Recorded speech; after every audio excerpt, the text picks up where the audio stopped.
Hi, it's Gary back again with another video for Jack Nicklaus Perfect Golf's Course Forge package.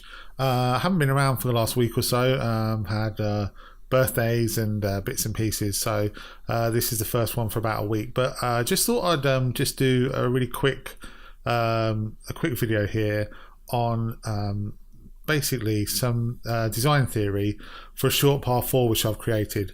Now, I created this one a little while ago on my new course, and I just wanted to have a little look and just go through some thoughts that I've got about making it a more interesting hole and giving you more options off the tee. So basically, what I've decided to do is or what I decided to do originally was to split the fairway in two. So as you can see, you're looking at, if I turn Course Forge on, I think I've got some distances here, yeah. So the hole in general, if you look at it, is, let's just zoom in so I can grab this measuring tool. Whoops. There we go. Oh, I see why. Always helps if you actually tab into it. So if you look down here, it's about 290, 300 yards. Not sure actually that's from the, yeah, that's from the short tee. If we just pull it back to the back tees, it's about 350 yards. It's not really drivable. I guess you could give it a go if the winds were favourable, but basically the two shot options which I've given the player is down here into this little valley, which is 41 feet downhill, and then I believe it rises uphill to the green, and it certainly will rise more once I've raised the green a little bit. So it's a sort of a 4, probably be about maybe a somewhere between 5 and 10 foot rise up to the green. Or the other option is to go up here, which is 32 feet downhill, so it's not quite as far downhill, but actually I believe that you're coming downhill to the green. So actually I probably won't raise the green, because I quite like the fact that here you're shooting uphill and here you're coming slightly downhill. So but what I wanted to look at today really is not so much the tee shots. Well, it is the tee shots, but it's how to try and get the player to be a bit more creative with the tee and to look at what they're going to actually, which approach is going to benefit them when they're playing the hole. So with that in mind, I was looking at this front bunker here and this bunker here as well. Now, if you think about it really, there's not that much of a difference if you come down here to if you hit it up here in terms of the protection on the green. So because you probably, as it stands, you're probably best off hitting this shot all the time because you're coming down the length of the green. So even though it's a pitch in, you're much better off pitching it in from this angle here, especially with the new dynamics on the pitching, which are excellent, new physics, which are excellent, because you don't get that ball to stop so quickly anymore. It rolls out a bit. So you would probably never come down this way, really, as a matter of course.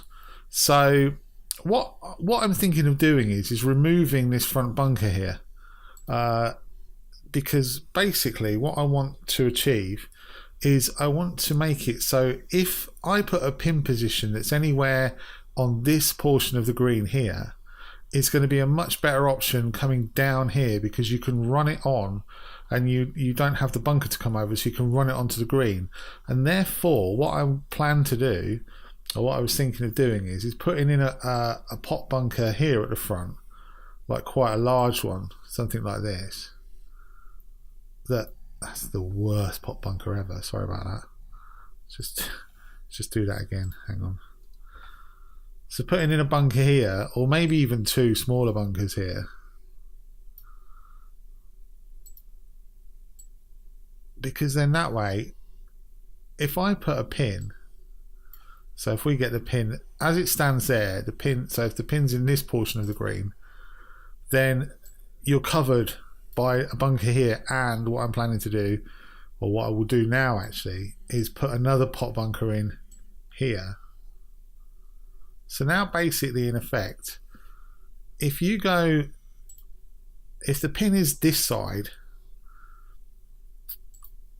anywhere on this portion of the green here, you're much better off coming from let's just move this pin back a little bit. So say for instance I put the pin over here, because you've only got to pitch into the green. If you drive down to these areas here, you're short-siding yourself by hitting it down into this valley.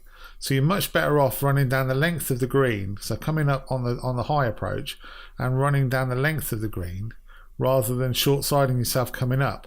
But if I move the pin to here, then you're much better off coming down here and running it up here, because you're short-siding yourself in effect by coming up the top.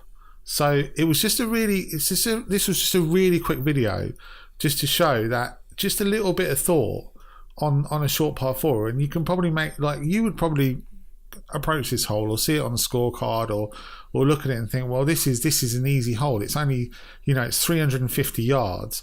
It's downhill. You're looking at a birdie chance, really, you know. But if you can just get your pin placement right and get your traps in the right places, and then gives people an option, because someone may not think, well, I'll go at, you know, I'll automatically, I'm going to hit the ball up here. Some people may think, well, I'm automatically going to hit the ball down here. But if the pin's tucked over the back here, you've left yourself with an incredibly difficult pitch to get it close. Equally, if the pin's at the front here and you're hitting it at the top, you're again leaving yourself with an incredibly difficult pitch to get that ball close into the hole. So yeah, I mean, that's all it was. It was just a really quick video just to show you, or just to say how sometimes you can make short holes really interesting and equally as difficult as ones where you need a long iron into the green. So that was it, really. So I just wanted to show you that. I just wanted to share that with you, because, you know, it just shows that, you know, I sometimes design things and I'm thinking to myself, well, I'm not quite sure, you know, if that's the right way to go or that's not the right way to go. And then all of a sudden I'll play the hole through a few times and go, wait a minute, what about if I tried this? And then all of a sudden it all makes complete sense. So yeah, I mean, that's it. I'll probably, what I'll do now is compile the course, and I'll just show you this hole as it stands. I'll leave the flag here where it is, and I'll play 2 different approaches in, and we'll have a look and see what difference it makes depending on what angle it is that you're coming in at. So I shall see you again in a moment. Okay, so here we are now in the game, and as you can see, this is the hole which I've done. So basically what I'm going to do is I'm going to drive it up to this high part of the green with the flag on the front, covered by these bunkers, and see what happens.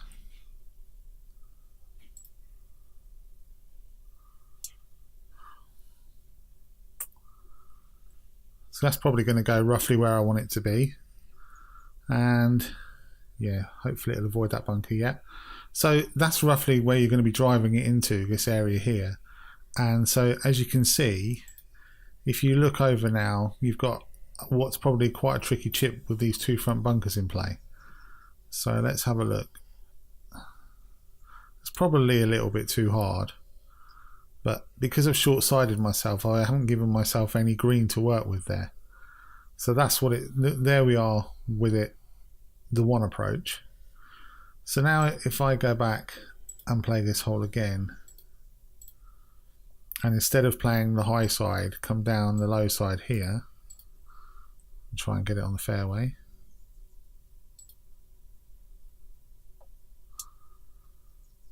Then hopefully we'll see that you've got a better approach into the pin, because you're not coming over the bunkers. So you're running it along the length of the green a little bit more. So that's pretty good there. And then that leaves us with a 56 yard. We can pitch it in from there. So let's hopefully get this one about right somewhere and have a look and see what it does. So there, I've managed to pitch it in the bank, and I've probably landed it up, and I'm still quite short of the green, but as you can see, I still had all this green to play with.